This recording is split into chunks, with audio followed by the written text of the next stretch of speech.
Welcome to the Sponsored Rider Club podcast, your guide to motorsports sponsorship. Here's your host, Josh Weesey. Welcome to the Sponsored Rider Club podcast, which is powered by AMSOIL.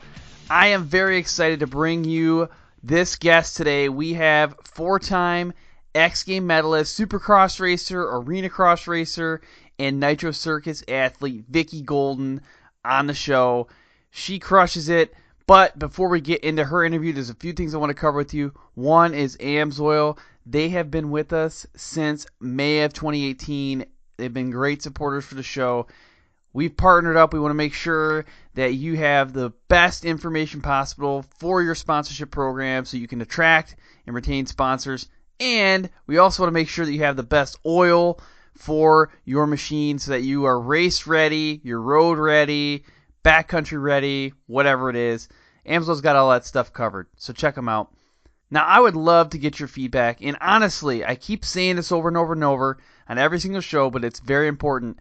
Your feedback on iTunes does wonders for the show. So if you want us to continue to exist, continue to grow, you need to go on iTunes and leave a rating and review. And then also subscribe. That way you don't miss any of our upcoming shows. Now, this episode here is brought to you by 5 awesome companies. SolderWeld, they produce game-changing metal bonding technology. Bold Racing, they're a family race team and GSP XTV axle specialists. TopThePodium.com, they're experts in motorsport sponsorship. Neverlift Racing, they create comfortable, race-inspired apparel. And then Crash Addict Industries, they provide human protection and extreme racing products. I also want to shout out some of our other partners, including MBRP, HMK USA, Studboy Traction, and GSP XTV. Without further ado, let's hop in. Today I'm joined by our featured guest, Vicki Golden. Now, Vicki, you and I have been working on this, getting you on the show for a little while now, so I'm glad you could make it today. But what I want you to do is just take a minute, tell us a little bit about you. Yeah, thanks for having me. Basically, I grew up riding dirt bikes my whole life. It was a real family-oriented thing.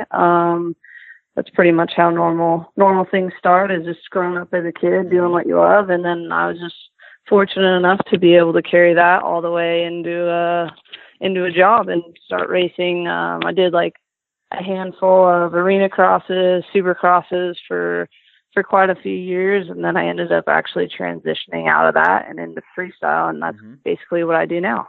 No, that's awesome. And we're going to use, the Heat 2, the background section, to know a little bit more about how you got there. But first off, just a couple of highlights. So maybe I might mess these up. I'm trying to get these from memory here. Four-time medalist in X Games. Is that right? Yep, that's right. That is awesome. So congrats on that. Thank you. You've been in both Supercross and Arena Cross, which as a female athlete is super impressive. So is that right? Did I get those stats right too? Yep, I did Arena Cross for a few years, and then once I got my license, I went into Supercross and did that for about 2 years. That's awesome. Did you ever know Jordan Jarvis, or have you ever ridden with her? I've actually never gotten to ride with her. I know of her, and I always offer any help anytime she's in California, which doesn't happen very often. But anytime she's there, I try and link up with her. Perfect. Yeah, Jordan was on this show. I've forgotten. When this one comes out, it's gonna be episode 125. So she was on when it was probably like maybe 70s, like 76 or something. Yeah. Oh, rad. Yeah, she's pretty cool. Well, good. Well, I wanna dive deeper though now. I'd love to know more about your story. You got into it as a kid. You got into motorsports as a kid. But let's get into some of the details, like maybe how old were you? What was your first machine? Things like that. Yeah, for sure. I basically started when I was 7 years old. I got a little Honda 50, and I basically just wanted a bike. Just my older brother got into riding, so that's basically what I wanted to do. I wanted to do whatever he did. So thankfully he picked a cool sport. Yeah, definitely. Yeah, he could have done something like swimming, boo, like my brother did. No, actually, my brother got lucky. Thankfully he did something cool. My brother actually did do motocross too, by the way. So Jeremy, in case you're listening, you are pretty sweet. And you're a good swimmer, so yeah, don't take that bad. Well, cool. So what happened after that? So got in at 7 years old. the fitty, as I like to say it. I don't ever say it that way. Let's just be real. I don't ever say it that way. But what happened next?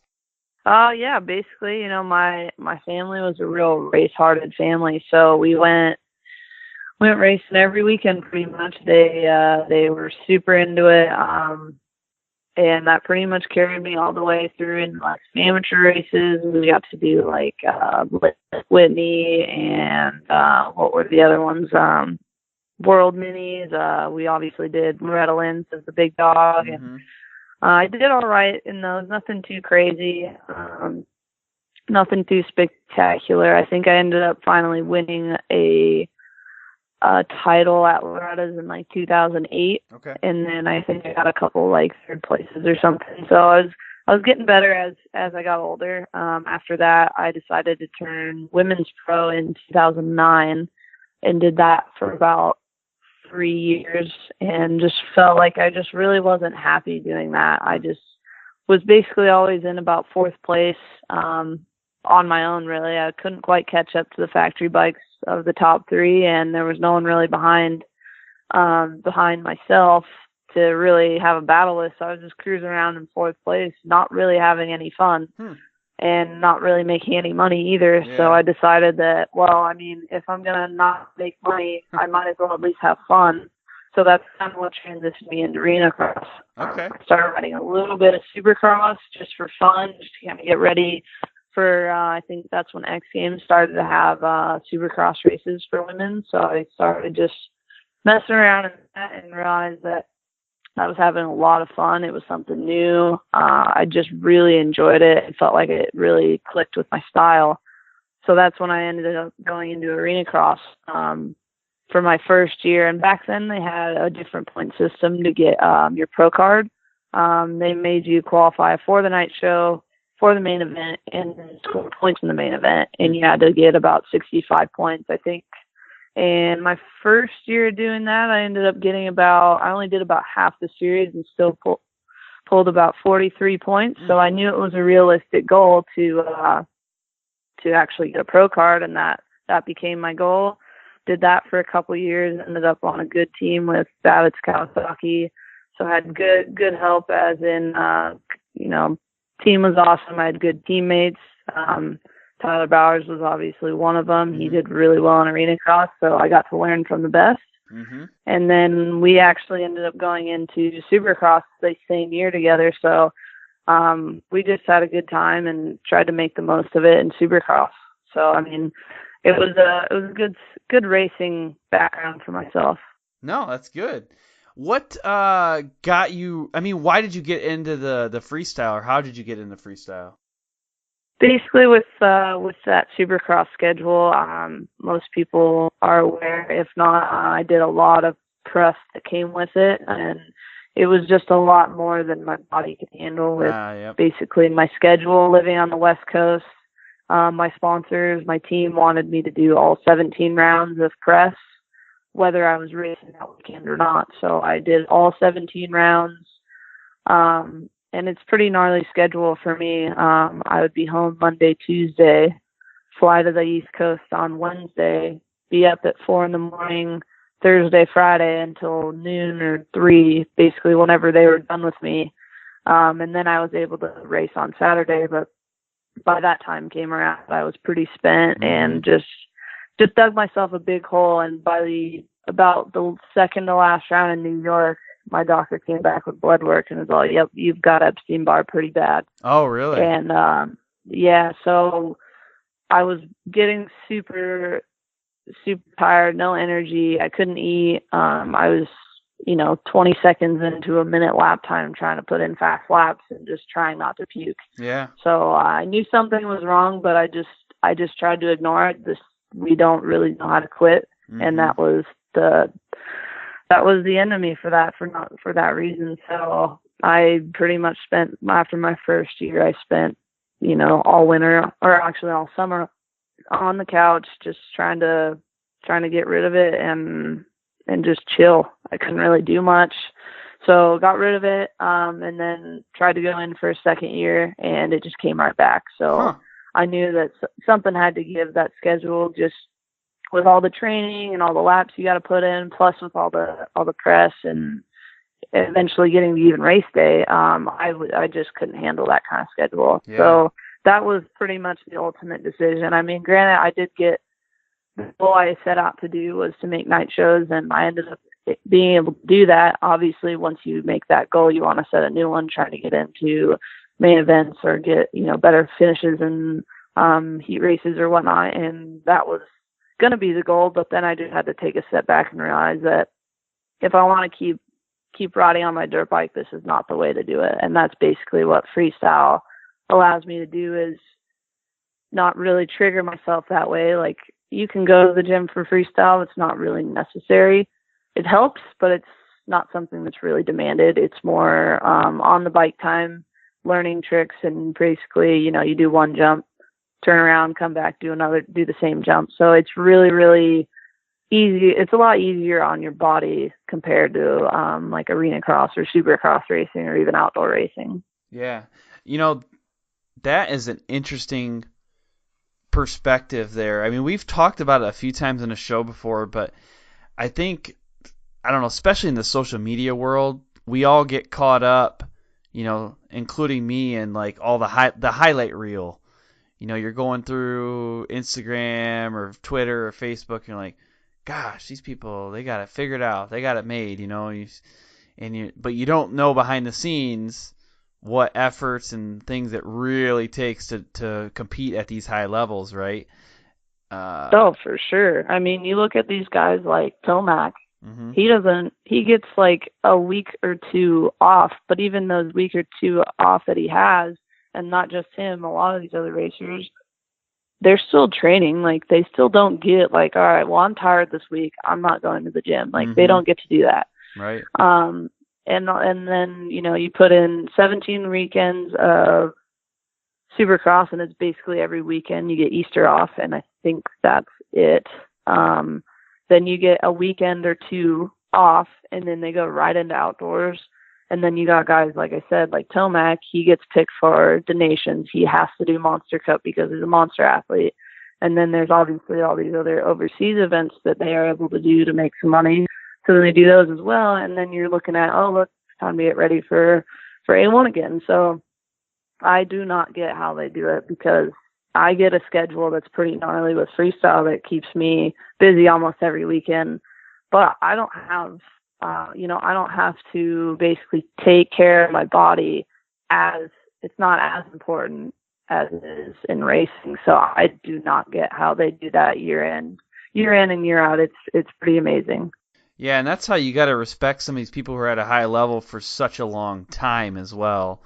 Oh, for sure. I'm thinking of, there's tons of people out there that have done it, but, you go back to like the Jeremy McGraths or Ricky Carmichael's, like, just for consistently year in and year out, it's incredible how they can keep up that pace and keep their body in shape and keep the press happy and keep their sponsors happy and keep the social media people happy. It's a lot. For sure. I mean, that's why I think why we have guys retiring as fast as they are now. Like, Villapoto retired pretty quickly if you think about it. Obviously, he accomplished a lot in the short time he was in here, but he was on a gnarly schedule ever since he was on like 80s. So, like, that's a long time. So obviously he's going to retire quick. Same thing with Dungey. It's like he's young and healthy. He could go many years more, but he's also been on that schedule for a long time. Yeah. And like I said, it just never ends. So it's kind of up to you to pick when it ends. So it's like I said, it's a gnarly schedule. So I had to get out of it. I couldn't handle it. So there's two things that made me think of. One is an episode that I did just recently. It's actually the one right before this one. It was with Vipe Desai, and he is a kind of like a marketing guru. He's a serial entrepreneur, but he's also worked at Monster Energy, and he's worked with Rob Deerdeck and Ken Block and some other folks. And on that episode, he basically said the sponsorship world has changed over the past 10, 15 years, and one of the things he said is, like, athletes now, the demands are higher from the sponsor side. Like, it used to be to the point where most of, if not all of your exposure came from the racetrack or getting to the racetrack, or maybe a television. But now there's all these other like venues that you have to have coverage on. And he said it's just like it's putting a lot more stress on riders and racers and like influencers out there that, and the market's flooded. There's more people trying to do it. And it's caused just a lot more stress for individuals. So that's one thing. The next thing, and I can't remember if it was on this show or if it was on the Jim Beaver Down and Dirty show, but Amy Hood, who has been on, she's a frequent guest on the Down and Dirty show, but she's also been on this show. She basically said, like, you got to have a plan B. Because no matter what, at some point your body is not going to be able to do the things that you used to be able to do. And a lot of people can make the transition into maybe a less physical racing, or maybe a racing that gives you a few more options for being less physical, like being in a UTV or trophy truck or something like that. I see a lot of transitions into that as people age, or as they see a little bit more priority in not breaking as many bones. But, she's talking about, like, at some point you retire, what are you going to do after that? So you have to think about that as, do you build a brand? Do you build a company? Do you, have an education? Or do you have a trade that you're skilled at? What's plan B after the whole racing deal is done? For sure. I mean, it's smart to have. I completely agree. She's, at some point, not everyone's going to be able to ride their dirt bike at their highest potential and still be able to get away with showing up at shows and getting paid the same amount. So, it's always good to have a plan B. My parents raised me to be pretty smart with my money, so just hiding it away, and then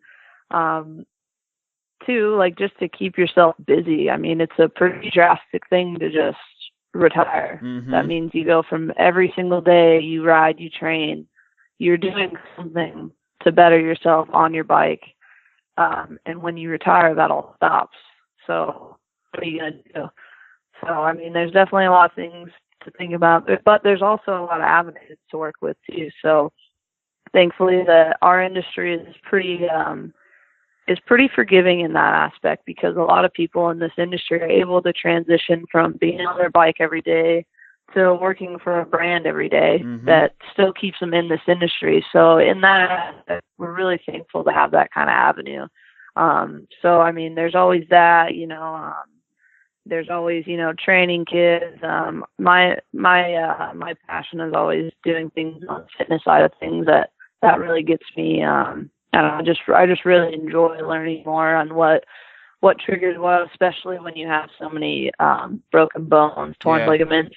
You have to learn how to, either you got to fix them or you got to learn how to build everything else stronger. So, I mean, all that stuff just really kind of intrigues me. So that's always an avenue I'm interested in. Like I said, there's so many ways that we can outsource after riding. So, like, building your own brand, clothing wise, like, mm-hmm. that's always a great avenue. All your fans are going to love that.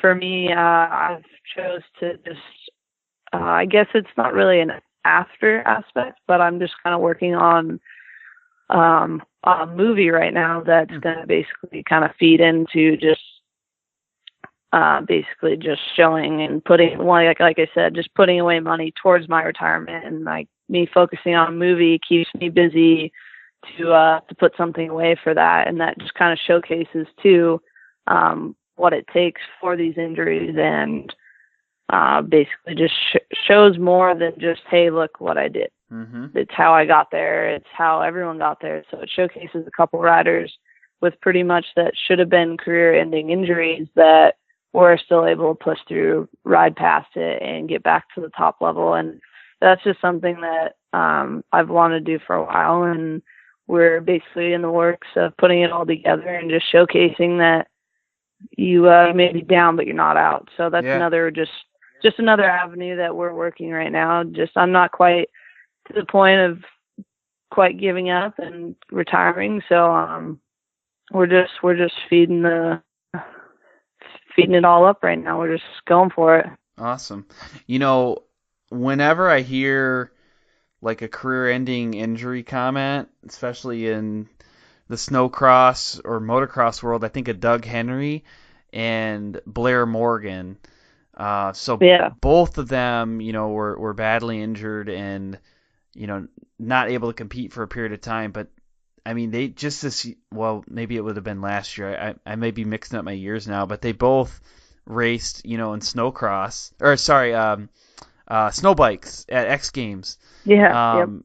Together, racing each other, which is amazing. Like having them two on the track at the same time. But I know for sure, like Doug never stopped doing things. I mean, he was. It's pretty amazing what he's been able to accomplish. I mean, he's like, oh well, there might not be a bike or something capable of holding me, so I'm just gonna build it, and then there will be one. So I think there's some pretty good examples. No, for sure. I mean, he's a prime example. On our side of things for the movie, we haven't had something that detrimental. But yeah, right. Well, that's pretty rare. Our vertebrae are still good, but there's still other things that can really pretty much ruin a career. Oh yeah. One of the athletes for the movie is Tom Parsons. Mm-hmm. He's pretty much, everyone knows him as basically the Whip King. He broke his wrist so bad, and it took him a year basically to even try and get back on a bike because his wrist was just so bad, and it's his right wrist.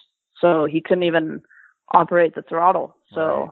I mean, that's pretty detrimental to a dirt bike. Oh, yeah. So he did all sorts of outsourcing. He tried to use thumb throttle. He tried to switch his throttle to the left side. There's a lot of stuff that you don't think about that can pretty much, it's kind of the same thing as a dirt bike. One piece falls apart and the whole bike doesn't work. So that's kind of the same way with us. I mean, Tom's wrist was like that. My ankle was like that when I hurt it almost a year ago. I basically came very, very close, and it's basically a miracle that I was able to keep my foot and ankle. Oh, wow. So things like that, like, it gets to the point where, we don't know how good it's going to be or if we're even going to get to keep it. Right. So stuff like that, to come back from. And our third athlete as of right now is Caroline Buchanan. She is one of the gnarliest Olympic BMX riders on this planet. And she got into a gnarly accident on like a rhino or something, and, broke her sternum and wasn't able to do any upper body stuff for basically like 6 months. And their schedule is probably gnarlier or their training schedule is probably gnarlier than any supercross rider I've ever met. So to come back from that's pretty detrimental too. So there's other ways of basically seeing your career flash before your eyes. So, it's pretty crazy to watch these people come back from something that they should physically and mentally say, I'm good. I don't want to do this anymore. Right. Well, one thing I wanted to ask about next, because I haven't really even gotten into it yet, and I'd like to cover this before we break for our sponsors, but who are some of your current sponsors and partners that you're working with?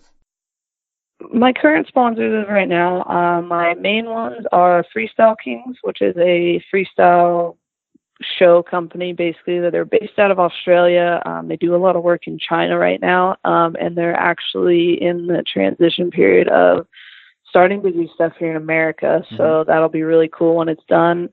My second one is Charity Air Ambulance. They actually are the company that helped basically save my ankle. When I was hurt in Ohio, I had to either get a medical flight home to get my doctor to fix my ankle because it was so bad that no one wanted to touch it. And if they were try to put it back together in Ohio, that there's no way I'd be able to ride a dirt bike. Basically, it would just be that bad. Wow. So thankfully, Charity Air, they stepped up, helped me get home, get to my doctor. So I basically, I owe them my career already. And after it was all said and done, they still wanted to basically help me out through the year. And they saw that, they just wanted to stick with me, and they said, you know what, we believe in you, and we want to help support you get back to where you're at. And that's always a good thing after a bad injury, that's for sure. Yeah. After that, we've got I recently partnered with Fast House for gear, and they're going to help out with the movie quite a bit. I've got Wiener Schnitzel. They've been really, really helpful. I can't thank them enough, just because of the fact that they were with me before I crashed and had this bad accident. And it's pretty normal for a company to see this kind of thing and just be like, you know what, we're good, thanks. Right. And it came to re-signing time, and they actually did help donate to get me home as well. So that's even cooler for them. And then they ended up wanting to re-sign, even though they knew that there could be a chance that my ankle could be just complete junk. So Thankfully, companies like that, stick behind you. They did the same thing with Phil Smaggy. Most people know him from that bad UTV accident. Smagical pretty much just toasted his whole vertebrae. So he's another Wiener Fam athlete that they just didn't want to just ditch. So companies like that stick behind you are very, very cool. And I recently actually I partnered with this company called Chomps, and they're just basically like a beef jerky stick company, but they're like all gluten-free, no sugar, no additives. So it's like the healthiest, most awesome snack ever, because those are like, beef jerky is my go-to for any sort of snack ever. So it's like the best partnership ever. And Chomps is delicious, by the way. I know they sell them Oh, you've tried them? Yeah, I actually eat them pretty regularly as like a little protein snack, because they're only 90 calories, or some are 70, some are 90, I don't know, but they're low calories. Super low. Yeah, but they taste really good. And like you said, the ingredients are actually good for you too. So it's not like this, like a Slim Jim or whatever. Nothing against Slim Jim, but like those things you might not want to eat too many of those guys. But for sure, especially if you're trying to use them as I always use them as like pre-workout snacks. Yeah. So I think I'd notice a little bit of a difference if I try to Slim Jim before I worked out. They're just not. They're not the same. I don't know what that's made of, a Slim Jim, but like it's probably some based on meat. But I should probably stop slamming Slim Jim. It's probably a little concoction of meat. That's for sure. I apologize if anybody's listening right now and they're offended by my Slim Jim comments. I apologize. Well, you just got to try Chomps and see the difference. But Chomps is really good. It's really good. Yep, that's for sure. All right, good. Sorry to interrupt you. I had to say that. No, that was pretty much my top sponsors. I obviously have plenty of product-based sponsors that help my bike be the best that it can be. As far as plastics from Chirby's, suspension from Factory Connection, bars, Pro Taper, pipes for Pro Circuit, tires Dunlop, the list goes on and on to make that bike as good as it is. So anything you see on my Instagram is on my bike. They hook me up and help me out. So I can't thank them enough too. Yeah, no, that's awesome. Well, what we're going to do now, we're going to take a quick minute, thank the sponsors for this podcast, and then we'll come back and we're going to dive a little bit more into your sponsorship relationships. Awesome. Sounds good. What's up, everyone? This is Mike Pasquarella, founder of Desert Vets Racing. When the team goes racing, we always have our SolderWeld products with us. Keeping the cars in the fight is our number one concern. With SolderWeld, we can do that. SolderWeld is a leading company in the U.S. for aluminum repair. They specialize in radiator repair on the fly. If you're stuck in the middle of the trail or a race with a whole new radiator, oil pan, or canister, or even an aluminum line, you can fix it right then and there in a matter of minutes with their AMSOIL aluminum repair rods and flux. It's the only complete and lasting fix in the off-road community. SolderWeld's new UTV off-road kits fit in every ride and are easy to access on the fly. SolderWeld continues to make a huge positive impact on this industry. So I really encourage you, get in there now. Go to solderweld.us, check out their products, because this stuff is changing the game. Safety is our overriding priority. I hear it all the time, but I have to ask myself, is it though? Is that the first thing we think of? Is that the first thing you think of? Over the past couple of years, we've seen the performance of production UTVs increase, somewhere around 350%. That means these machines give us a lot more opportunity to have fun and win races, but it also, unfortunately, gives us new opportunities to crash. And that's why we have partnered with Crash Addict Industries. The owner, Travis Pointer, became very accustomed to crashing early in his career. He saw it as inevitable, and he set out to make the process safer. With a passion for racing, welding, and engineering, Crash Addict Industries now produces full cage and other protection systems intentionally designed to protect you during an accident on the track. They also offer a line of human protection products through their vendors. Do this for me at this point. If you're racing with a stock cage right now, please go check out crashaddict.com and at least just see what they have to offer. Even if you choose to go with a different company, please make safety your overriding priority. 2 questions I get continuously about this show and about sponsorship is, do I need my own website and do I need a resume? The answer is, in my opinion, yes to both, and that's why we partner with TopThePodium.com. Now, if you want to see an example of what a professional website and what a professional resume looks like, you gotta check out TopThePodium.com. They did my website. The Sponsored Rider Club Podcast website is sponsoredriderclubpodcast.com. That was created by Jeff Vanistall of TopThePodium.com. I think it's awesome. I get a lot of good feedback about it. And there's a number of other websites out there that Jeff has produced that are just phenomenal. So I think it's important in this world of social media where you have control of your content. That's what a website does. It gives you full control. We don't know what Facebook's going to do sometimes. We don't know what Instagram's going to do. We don't know what Twitter's going to do. So if we don't have that central location to direct people and house our content, there is some risk that we incur. So I strongly recommend getting a website, talking to TopThePodium.com. And then the resume, again, is massive. And if you want to stand out, get it done professionally. And honestly, it is one of the best ways to step up your game and present yourself in the best way possible. Family race team. Those are the first words that come to mind when I think of Bold Racing. And the next one is actually axles. Bold Racing is a premier distributor of GSP XTV axles. And if that wasn't cool enough, they just came out with an entirely new axle called the Revolution axle. It is a hollow tube axle. It's really cool. If you head over to their website, gspxtv.com, or you can find out more at boldracingltd.com, you can find out how this new axle technology works. So they are saying to view this as a fuse for your drivetrain. So the hollow tube CV axle twist technology actually increases the strength and reliability of the axle, and it also reduces stress on the drivetrain. Plus, honestly, it's super cool looking, and if people know me, they know that I really like cool looking stuff. So they come in this really cool gold color. Check it out. It's absolutely revolutionary. Look, I'm sorry, but I gotta admit something. I like to look cool. I like to wear high quality clothing.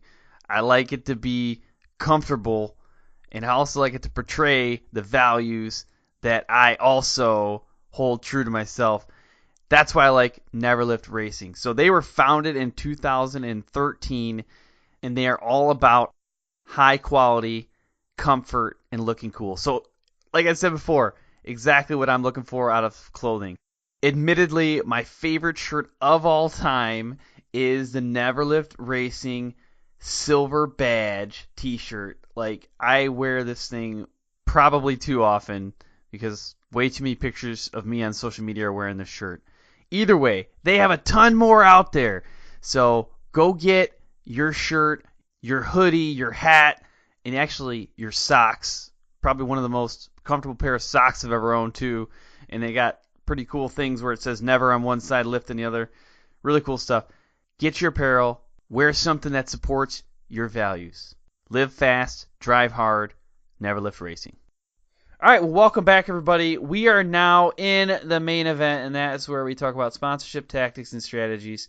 For anybody who's listened to my show for a long time, I've actually just recently changed up what I call the main event and what I call Heat 2 and Heat 1. But the main event is now the sponsorship stuff, which is what you come here for. So it used to be something else. Now it's this. So, and I think this is the first episode I've done it this way. So, boom. Most people are probably like, I don't know what the heck he's talking about. But what I want to talk about with you now, Vicki, I want to dive a little bit deeper into the conversation we started before the break around your current sponsors and partners. And I always love knowing how those connections are made. That's what a lot of people ask me. They're like, how do I even reach out to a sponsor? How do I make a connection? How do I do this? And honestly, one of the things that did interest me about having you on the show was some of the sponsors that you have. For anybody who has listened to the show enough times too, they know I get excited about non-endemic sponsors, meaning ones that are not necessarily part of, the motorsports industry. So, for your tires, right, Dunlop, they're part of the industry. They're trying to sell other Dunlop tires within the industry. But Chomps, for example, is not, right? Chomps is, they're a food manufacturer that, they're trying to enter this market and brand, through you. But I don't know. So I'd love to know how you've made connections with a couple of those, how you built a relationship with a couple of those, and if possible, if you can get into the Chomps one, or even like, the Wiener Schnitzel or the Charity Air, all those are non-endemic. So, I'll let you take it from there. Yeah, for sure. So, basically, I start out with, and I actually do most of this on my own. I start out making just a little media deck. It doesn't have to be really huge and highly detailed. Most sponsors just kind of like pinpoints. They don't want to read a big novel about how you got your first dirt bike. They don't really care about too much of that stuff. I just kind of put some highlights on there of what I've done, my schedule for the next year, a lot of my social media stuff, and that's pretty much it. That's all they really want. It's kind of just kind of pinpoints of the highlights of why they should be sponsoring you in the first place. So I put together something like that just so that they have an idea of who I am, what I do, and why they should sponsor me in the first place. So that's what I start with. Certain sponsors reach out to me, which is awesome, but that normally doesn't happen that way, especially in this industry. So you pretty much just gotta go fishing and see what you can catch. And that's kind of how it worked with Chomps. I saw they were kind of sponsoring a couple people that kind of were similar to me and what I thought they were looking for, and it seemed like I fit that, what they were looking for. So I reached out to them, and then that's actually how it came about. I think I talked to them maybe a week later or something, and we chatted for a little bit. I asked them basically, what are you guys looking for? This is what I'm looking for. We come to an understanding, and that's basically how it went. Like I said, it's pretty easy to start with things that you like already and you use already in your everyday. So like I said, I pretty much live off of beef jerky snacks, whether it was theirs or different companies. I did really like theirs, so I reached out to them first because there's already kind of a little niche for me to go to. So I started with that, and that's kind of what came out of it. Does it work like that always? No, but sometimes it does, and that's the company you're looking for anyway. So that's basically how that one worked out. With Wiener Schnitzel, it was a little bit different. They kind of already had a few more athletes to start. I think they had, they had Buckworth on the BMX side. Then I think they obviously had the GGR team. And then they were doing stuff with Travis Pastrana for Nitro Circus, and I think they sponsored Nitro Circus already. Mm-hmm. So it came to the point where they were looking to sponsor a female athlete, and Travis actually had just met me, and he pointed me out to them, and then that's basically how that worked out. That was rather quickly too, and didn't require, any media deck at all. It was just, meet and greet and let's do this. So there's definitely a lot of ways to go about it, but that's basically, I guess, the gist of how either option works out. Mm-hmm. Well, I got a couple comments to make on that.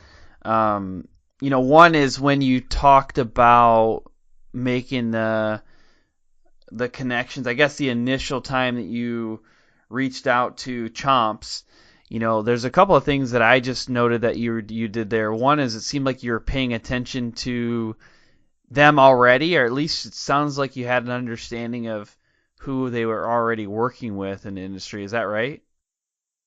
Yeah, for sure. I mean, it makes sense to do a little bit of research beforehand. That way, you know what you're talking about too. I mean, any job interview or anything out in the, what I call the real world, you do the same thing. You kind of research on the company you want to work for, or vice versa, and the company will do research on you too. So that's basically how it works. You just kind of just try and know your stuff. I mean, that's basically what sponsors are here for, is they want to push their product. So the more you know about their product, the better you're able to represent it and help them sell it, because that's ultimately why they're going to partner with you in the first place.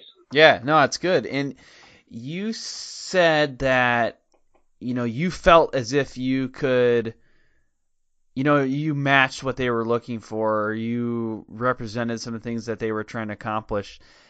How did you know that? Because I think that's really important to try to, when you're trying to figure out who to reach out to and make a pitch to, is like, am I really a good fit for their brand anyway? So how did you know that? Well, basically, it's for me, I have to find more unique, I guess, avenues, just because I'm not a cut and dry, here's the races I do, and I win this race, I got second at this race. And some companies are looking for results, and they want to base what they have on results, say like Kawasaki and Suzuki and all these in industry brands are really pretty cut and dry on what place did you get, and that's all they care about. Well, I don't race, so that really doesn't work for me. Thankfully, I am basically the only female for what I do in the U.S., so that makes my life a lot easier. Not to say that every brand is looking for one female that does this, so it's not hard. It's not easy to find always, but thankfully, too, in this day and age, that social media is in a point where you can use it to get paid now. So if you use your social media to push these brands, which is now what a lot of them are looking for, and that's the kind of description I fit. I still put myself in front of a crowd with all the freestyle shows, especially with Nitro Circus. I've been able to put myself in, I guess, on TV with like Nitro Circus and X Games and things like that. So I still have something. What the mainstream is looking for is how much TV time do you get, which is normally the go-to and the easiest one to work with.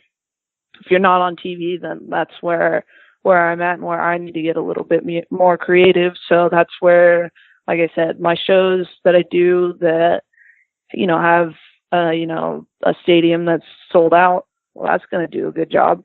On top of that, then, like I said, that's where social media comes into play, where you can just get creative with the product, or just show them, this is how many followers I have, this is how many views or likes I get, and this is how my reach is. So that's basically a new avenue that you see a lot of guys now, and that's basically how, and not even in our industry, we have people that are famous just for YouTube videos and, Instagram pages now. So, and that's all they do, and that's how they get paid. So there's, I think our industry is starting to open up to that, and that's working out great. I'm obviously not the best or the only one doing this. The prime example is like Twitch and AMSOIL.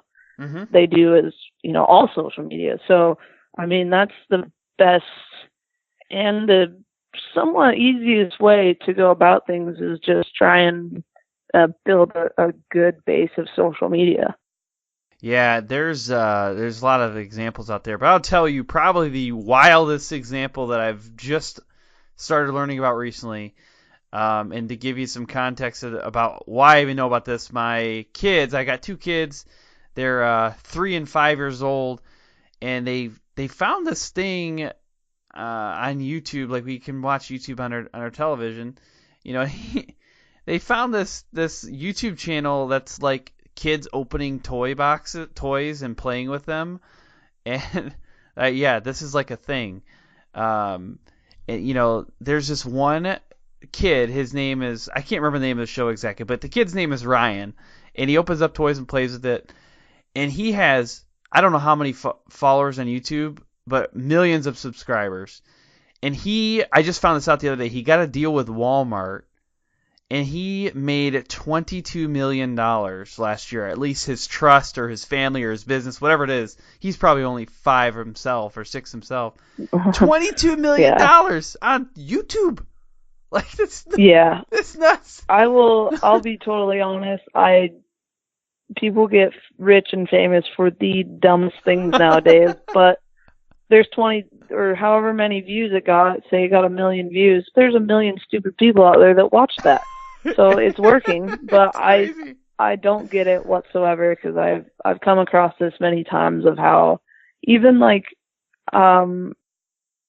just people that are so mean and disrespectful, and they get 1 million views for it, and then people are getting that person paid for that. And I'm just like, this person is garbage, and you just made them a millionaire. Right. So in that sense, I hate social media for doing that to people like that. Yeah. But you can't knock them for, doing it either. So it's a love-hate relationship, that's for sure. Yeah, that's almost exactly how I think of social media, because my wife and I talk about it every now and then, especially if we got little kids. You're trying to figure out, like, well, what's social media going to mean for them, when they're older, right? What's it going to morph into? For sure. I've always sort of like, gosh, sometimes I just don't want to deal with it. But, I'm doing this podcast, and I use social media quite a bit to be able to get my episodes out there. Honestly, I don't even know if anybody would listen if I wasn't on social media. I just don't know if I'd get the followers or the downloads or the connection points without it. So I think I take advantage of it and use it the best way possible. I think I use it the way it's intended to, connect people and help people. Yeah, for sure, and as you should. But then you're like, gosh, you realize you're like, I've looked at the screen for the past 20, 30 minutes, and what have I done? Like, what am I doing on social media right now? And it's going to be very interesting where this morphs into. But I'll tell you, though, one other thing. So that was kind of a negative side. But I'll tell you a positive thing that I'm seeing a little bit of shift in. And, we had Evan Schendel on here from Polaris Razor. He's one of the marketing reps there. And he was talking about how, like, with some of his social media platforms, like their ad spend hasn't been as effective as it used to be. So, for example, Facebook, like some companies are saying, I don't know if I want to advertise on Facebook anymore, and they've backed off some. Well, they're taking that money that they back off on Facebook advertising, and they're dumping it into influencers that have their own social media profiles that are strong. So, Polaris Razor, for example, they're pulling back and saying, look, I'm not going to give this money directly to Facebook. I am going to give it to these influencers, that are strong, that do have strong social media followings, and then I'm going to get reach that way on social media. So that's exciting to hear that from the people who listen to this show, because that's what we are. We are influencers out there, and everybody that is on this show or listens to this show has some sort of social media. So that's good news for us. If any company is deciding, like, what am I going to do with my money next year, they might start looking more and more at us and say, look, if I give this person, let's just say $1,000, will this $1,000 go farther with them, or is it going to go farther, promoting one of my ads that I just created? For sure. I mean, and thankfully, I guess I don't know if it's good or bad now, but there's easy ways to prove it. I mean, all this stuff comes with those, you push that little insight button, it'll tell you all about it. And that's also what sponsors want to see. And I guess that's a good way to prove it and see if they paid that $1,000 towards just boosting their ad or whatever, or however you do it, or just giving that money to an athlete and having him do a sweet post and go from there. So, I mean, that's a couple of the sponsors that I work with, actually, they're like, hey, can you just, anything you do for us, can you just screenshot it so we can see it? Right. And then that's what they want to see. So, I mean, in that sense, I really like to hear that that's going towards influencers, because that gives people like me and other people trying to work off the social media side that's obviously what we want to hear. So in that sense, that's really, really cool. You know, you just said something, it was a small detail, but I think it's important to remember, you know, screenshot it so people can see it. Now, 5-10 years ago, you probably had, every time you tagged one of your sponsors, they probably would see it. You know, there was a much higher likelihood of that. It is not like that anymore. There is a good chance that if you are promoting your sponsor or tagging them or whatever, that they don't know. They might not ever actually find out that it's happening unless you find a way to tell them. So that could be a really helpful tip for people. Yeah, and I like to even maybe not send them the insights, but say, hey, here's what I posted. If you want the photos or you want the videos, here you go. And I just kind of, at the end or the beginning of every month, and just give them the content I use for the month. And that's an easy way. It's already on your phone. You get to select all the ones and just shoot it in an email. It doesn't have to be a big novel about anything. Just say, here's some stuff. If you want to post it, cool. If not, well, don't. Yeah, but definitely. You know, that way they can see it all. And you kind of touch base on how, like, for example, Instagram changed their algorithm. So you see something that happened 4 hours ago and it popped up something, and you scroll past it and it says 10 minutes ago. So the algorithm made things a little bit more difficult. In that sense, it's a little bit harder. Like you said, they may not even see it. So that's a good way to make sure that they see it. I like to at least tag them, not in the comments, but I always like to tag all of my sponsors in the actual photo or in the actual video. So that way, if they don't see it then, if they click on who tagged them and what, they can at least see it eventually. And that gives it a higher chance of it to be seen too. Unfortunately, they only let you tag 20, and I have a lot more sponsors than 20. Yeah. So if Instagram could work on that, we'd be dancing. Yeah, that is a good point though on, you know, the tag on Instagram. It does put that inside their profile, right? So, you know, if someone gets tagged 100 times in a day, they still could conceivably go back and see all of those. For sure. Which is very helpful, and I take the same approach, and I encourage that for people listening too.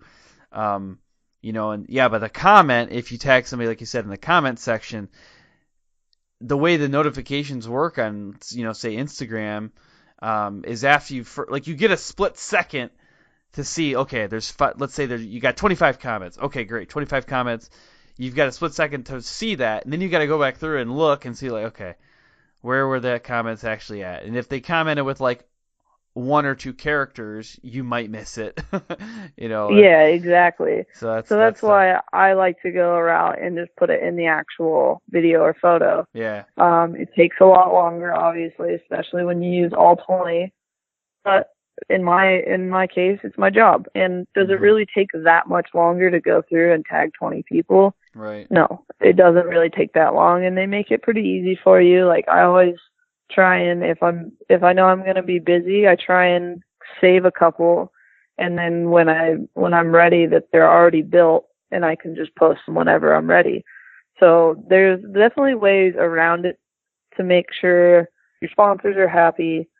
Plus, I guess you can help with your time management on it too, because it gets a little tedious doing it every single time. But if you could just bust a couple out when you were bored or already scrolling through there, just build a couple and they're ready to post. So there's other ways to make it a little bit easier on yourself. No, that's perfect. And, there are platforms out there like Hootsuite is one that, and Buffer is another one that they're apps that are intended to help you like schedule posts ahead of time. I haven't had great luck with them. I've tried both Hootsuite and Buffer. I'm sure it's user error, but I have not had a good luck with like scheduling those posts out ahead of time. But there is software out there where you can do that work ahead of time, schedule it out, and then at the times you specify, it will post them. But like I said, every time I've done it, it's glitchy or there's just something that doesn't work out right, so I abandoned it for the time being. But I'm hoping that in the near future, those software that'll get better, and to get to the point where you could do that ahead of time, like you said, schedule it all out, when you have some open time, and then just whoop, post it up. Yeah, I mean, I don't know if it's true or not, but I've heard too, if you use those like time or the scheduling, that it does it for you, that it kind of limits your reach on things too. With, like I said, with the fancy new algorithm that they use, that I guess it kind of limits things. And there's certain things that Instagram does that limits it already. Like, for example, if you ever notice, like, if you hire like a real filmer to do like good quality stuff and you post it, it's not going to do very well, which is very sad. But if you post an iPhone video, it does great. Yeah, it is very surreal sometimes. It's hard to predict what you think is going to be good or not. I had someone on the show recently that's a backcountry snowmobiler, Mike Ziebert, and he was in 509 videos that were great, and he had clips that he posted up, and they got some reach and good engagement. But he put up this video of, like you said, a grainy, in the dark iPhone video of him loading his snowmobile in the back of his truck, and it went viral. He got, I can't remember how many views, 300, 400, 500,000 views in a couple of days, which is like 10, 20 times what he'd ever seen before. And it was the lowest quality video that he'd ever produced, but it's crazy how that stuff works. It's like he put all this effort into making like a cool, proper video, and then you do that and it kills it. It's like like you said, there's no way of actually knowing how good a video is going to do or not, but it seems to be because, like, if you use a real camera, that what's the word? I guess the size of like the file, basically. Oh yeah, like the mag. They know, yeah. Yep. Then so if you use the iPhone, they're like, oh well, it's just a crappy iPhone video. We don't care about limiting the reach. So like it's right. It's crazy to see like how all that works. But yeah, like I've had videos where I'm like, oh yeah, this is sick. We spent 2 days filming this stuff with legit cameras. It should do great. Yeah. And then it sucked.